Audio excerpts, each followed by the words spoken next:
Mister Sehgal दोनों को एक साथ देखकर बहुत ज्यादा खुश थे। उन्होंने अपने बेटे को कभी ऐसा नहीं देखा था। उसकी आंखों में अंजलि के लिए स्नेह दिख रहा है। वो अंजलि को आकाश के लिए पसंद कर चुके हैं। लंच के बाद उन्होंने अंजलि को पूरा घर दिखाने के लिए कहा और दोनों गार्डन की तरफ चले गए। आकाश तो अंजलि को अकेले में डांटने की सोच रहा था, क्योंकि उसने जो हरकत की थी वो आकाश को बिल्कुल भी पसंद नहीं आई थी। इसलिए वो उसे सबसे पहले गार्डन की ओर ले जाता है, जहाँ कोई गार्ड नहीं है।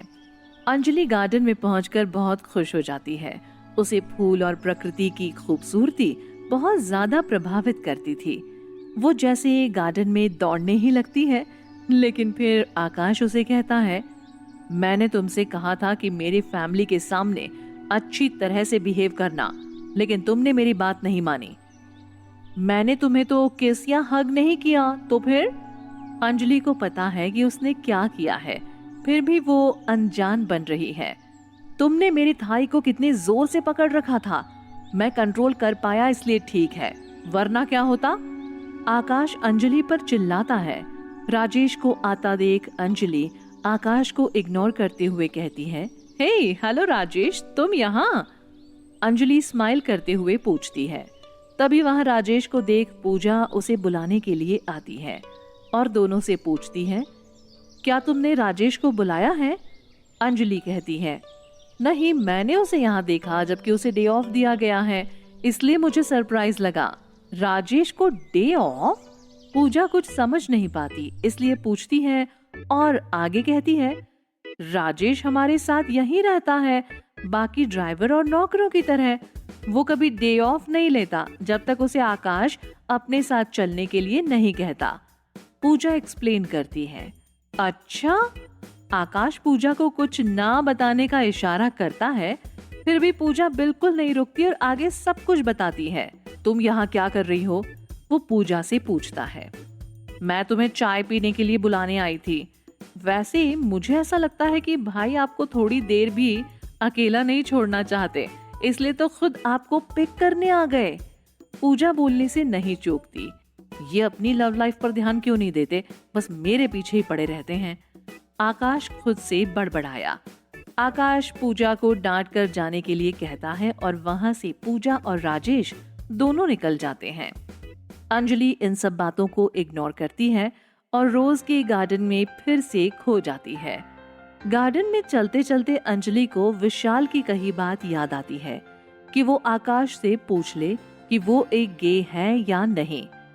जैसे ही वो आकाश की तरफ देखने के लिए मुड़ जाती है, आकाश ठीक उसके पीछे ही खड़ा होता है। अंजलि का पैर आकाश के पैर में अटक कर अंजलि नीचे गिरने लगती है। तभी आकाश उसे कमर में कस कर पकड़ लेता है। अंजलि को गुदगुदी होती है, लेकिन इस बार उसको आकाश का टच बहुत सेंसुअल लगा था। वो सीधे खड़ी हो जाती है। अंजलि आकाश को पूछने में थोड़ी हिचकिचाती है। वो उससे डायरेक्ट नहीं पूछ सकती थी, ये काफी सेंसिटिव बात है। वो सोचती है कि कैसे पूछा जाए। फिर वो उससे नजरें ना मिलाते हुए पूछती है, मैं तुम्हें जब किस करती हूँ तो तुम्हें अच्छा लगता है?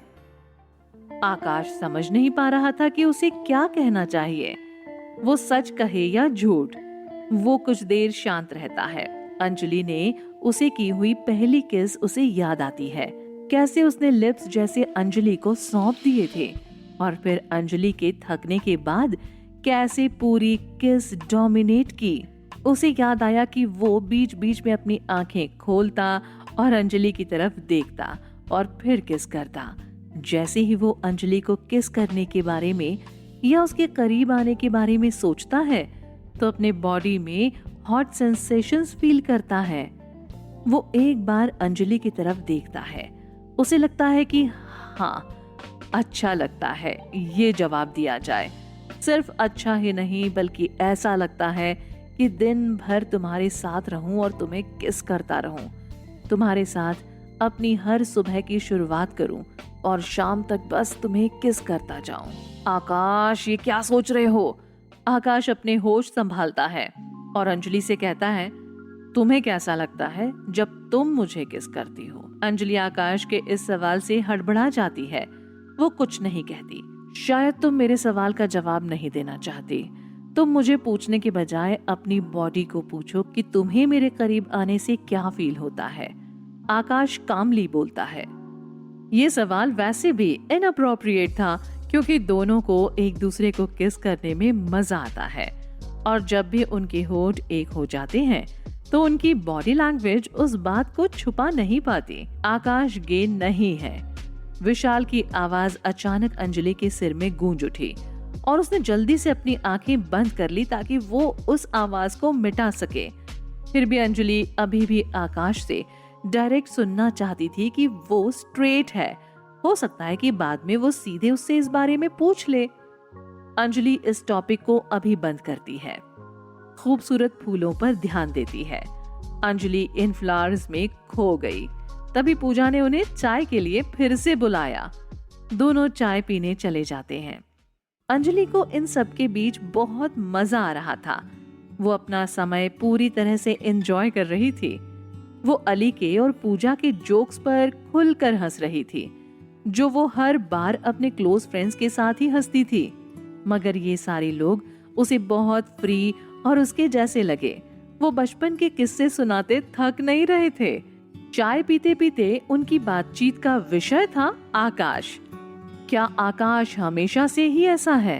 तुम लोगों से बिल्कुल अलग है। कभी कभी हंसता है। मैंने तो बहुत रेयरली उसे स्माइल करते हुए देखा है। अंजलि पूजा से पूछती है, जब आकाश किसी के कॉल रिसीव करने की वजह से वहां से चला गया है। क्या भाई ने तुम्हें अपने फर्स्ट लव के बारे में नहीं बताया? उसका सच में दिल टूट गया था। उसके बाद से भाई कभी हंसते ही नहीं। हुआ यूं कि पूजा सारी बात बताने ही वाली थी, लेकिन वो अपने भाई के चिल्लाने की आवाज सुनती है। पूजा, भाई! पूजा अपनी जगह पर ही उछल पड़ती है। उसके इस तरह से चिल्लाने से पूजा सहम जाती है। वो भूल गई थी कि आकाश को उसके पास्ट के बारे में बोलना बिल्कुल भी पसंद नहीं। ऐसा दूसरी बार हुआ कि आकाश उस पर चिल्लाया, पहले गार्डन में और अब सबके सामने टेबल पर। अंजलि को ये बात बिल्कुल अच्छी नहीं लगती। ऐसा कहते हैं कि अगर कोई अपने अतीत के बारे में बोलना पसंद नहीं करता तो वो अपने अतीत को भूल नहीं पाया है। पूजा को अंजलि के लिए बुरा लगता है। कहीं ना कहीं अंजलि पूजा को बहुत पसंद आने लगी थी और वो अपने भाई के लिए पसंद कर चुकी थी। इसलिए वो उसके अतीत के बारे में उसे बताना चाहती थी, ताकि उन दोनों में आगे चलकर कोई गलतफहमी ना हो। निकलो यहाँ से और अली को भेजो। आकाश उस पर दहाड़ता है। उसे रोकने के लिए टेबल पर उसके डैड नहीं थे, वरना वो आकाश को इस तरह से पूजा पर चिल्लाने नहीं देते। वो अली के साथ कुछ डिस्कशन कर रहे थे। पूजा के जाते ही अंजलि आकाश की तरफ मुड़कर उसे तेज नजर से देखती है। तुम्हें उस पर इतना चिल्लाने की कोई जरूरत नहीं थी। ये दूसरी बार था कि तुम उस पर चिल्लाए हो। तुम्हें तो खुश होना चाहिए कि तुम्हारे पास इतनी प्यारी बहन और इतनी अच्छी फैमिली है। तुम्हें पता भी है, तुम्हारी फैमिली की वजह से मैं तुमसे और भी कनेक्ट हो पा रही हूँ। अंजलि के इस बात पर आकाश की आंखें बड़ी हो जाती हैं, लेकिन उसे वो नजरअंदाज करते हुए आगे कहता है, वो बहुत ज्यादा बोलती है और मुझे ये बिल्कुल भी पसंद नहीं। ऐसा है तो फिर तुम्हें मुझ पर गुस्सा होना चाहिए, क्योंकि उससे मैंने तुम्हारे बारे में पूछा था। अंजलि इरिटेट होकर बोलती है, मुझे तुम्हारे होने वाले पति पर बहुत दया आ रही है। तुम बहुत सख्त वाइफ बनोगी। आकाश हल्की सी बोलता है, तुमने कुछ कहा क्या? अंजलि आकाश की बात को बिल्कुल भी नहीं सुन पाती, क्योंकि वो किसी मधुमक्खी की तरह बोल रहा था। उसे एक भी वर्ड सुनाई नहीं देता। नथिंग। आकाश अंजलि को डेयर नहीं कर